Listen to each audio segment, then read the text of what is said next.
experience of humility here, you know, that things can be taken away from us.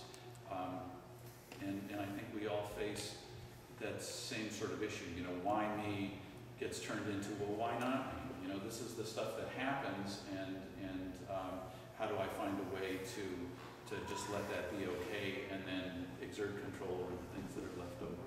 I'm all over the place on this one. This is a, well, okay, we didn't talk about lots of shared activities, but that makes obvious sense. You know, often just the fabric of family life is the things we do together, and if those are altered, and I didn't mention sexual functioning, but that can be huge. You know, again, lots of pain problems will disrupt sexual functioning, and again, often if couples are willing to take the risk of communicating about that, it can be very productive. It can be like starting over again, because we all make these goofy assumptions, or we don't talk about what we expect of one another, and I find it's a nice excuse to kind of suspend assumptions and learn all over again about what's good for you, what's good for me. But again, it can be very disruptive as people figure out what they're able to tolerate. What this last one means is often, and this comes from a fellow named Wilbert Fordyce, and I said in the earlier presentation, I can't say this more briefly, but the axiom is the length of time somebody's had a chronic pain problem matters, because the longer you have a pain problem, the more opportunity there is for pain behaviors to be rewarded by things other than pain relief. So the example I used before was if I have a work-related injury that puts me on the couch for a couple of days, find that my wife brings me a sandwich to help out, but I might get likened having my wife bring me a sandwich. And you can imagine the incentive for me to maybe hang out on the couch a little longer, or say, well, you know, would you mind doing that again, even though my pain's getting better? And that happens. And a lot of what people end up working on in some treatment programs and relationships is, okay, let's have you work together in reinforcing, rewarding healthy functional behaviors and not rewarding things that put you at odds with one another or that keep you more disabled. Oh, this is interesting. This actually comes, how are we doing for time? Oh boy. This comes from some, yeah, I'm going a little bit of a side road. Back 70s, I think, maybe later, maybe 80s. Dennis Turk, Bob Kearns, I can't remember the third author, published the West Haven Yale Multi-Axial Pain Inventory, which has the unfortunate acronym, the WIMPI. They changed it, and they call it not just the Multi-Axial Pain Inventory, partly because Turk left Yale. But it actually spilled out these three clusters of spouse reactions or significant other reactions. And these are roughly reproduced here. So one type is the protective solicitous partner, which may seem supportive, but that ends up being somebody who rewards inactivity and rewards disability bad in the long run. May be nice immediately for the person with chronic pain, but can end up leading to dysfunction. The B-type partner is punitive, avoidant, discounting. Bad for the guy with the pain problem. And the C-type partner is what we want. Supportive, respectful, assertive, but respectful of the partner's needs.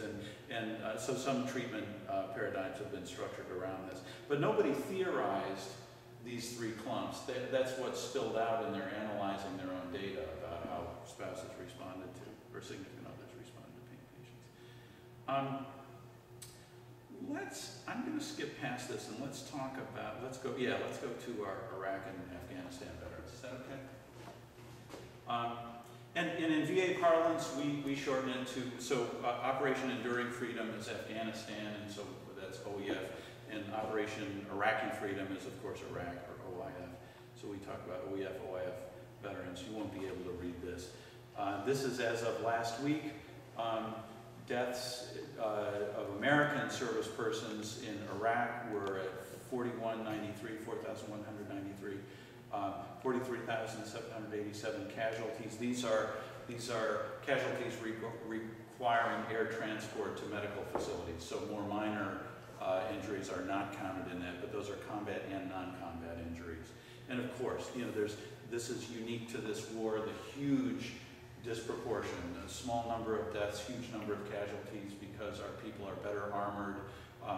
Amazing, amazing capabilities for trauma care in the field, and then getting these folks out very quickly. So they're saving many more lives, but we're seeing many more injuries. And in a moment, we'll come to the next slide and talk about polytrauma, and so I think it's the next slide. So we're dealing with, again, you know, I think the VA is much better equipped. We understand much better than we did for the Vietnam cohort. Certainly understand post-traumatic stress disorder better. In many ways, we should do a much better job with this group of veterans. On the other hand, they're unique. They have, you know, their own issues, and we're still figuring that out. And it's fascinating but frustrating. You know, I wish we weren't in real time. You know, I wish somebody had laid out a plan. Oh, okay, here's what you do.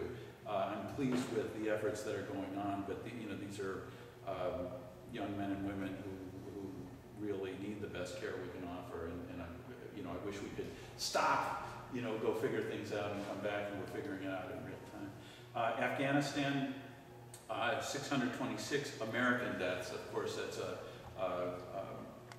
collaboration with other forces who are absorbing many more of the deaths. In Western New York right now, we have roughly 3,100 OEF veterans. You know, that number is climbing, but living in Western New York. And of those, about 900 are enrolled in VA healthcare. But 3,100, far bigger proportion in central New York, Fort Drum, up near Rome, and that area is responsible for a lot of that. Oh, I'm sorry. This is because of multiple things. This is a draft, and this slide isn't complete. But let's see if I can. In fact, I can do it from here. So the typical medical problems and injuries of these folks are unique. 65% of their injuries are due to explosive devices, rocket-propelled grenades, mines, fragmentation devices. Again, different from other wars.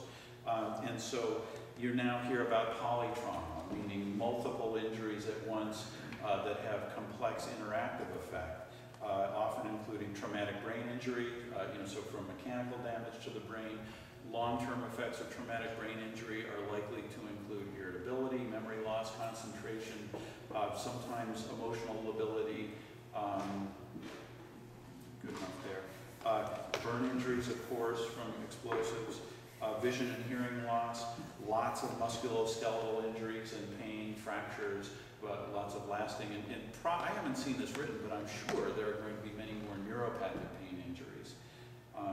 Amputations, certainly, nerve damage, neuropathic pain, and headache, again, from the blast injuries.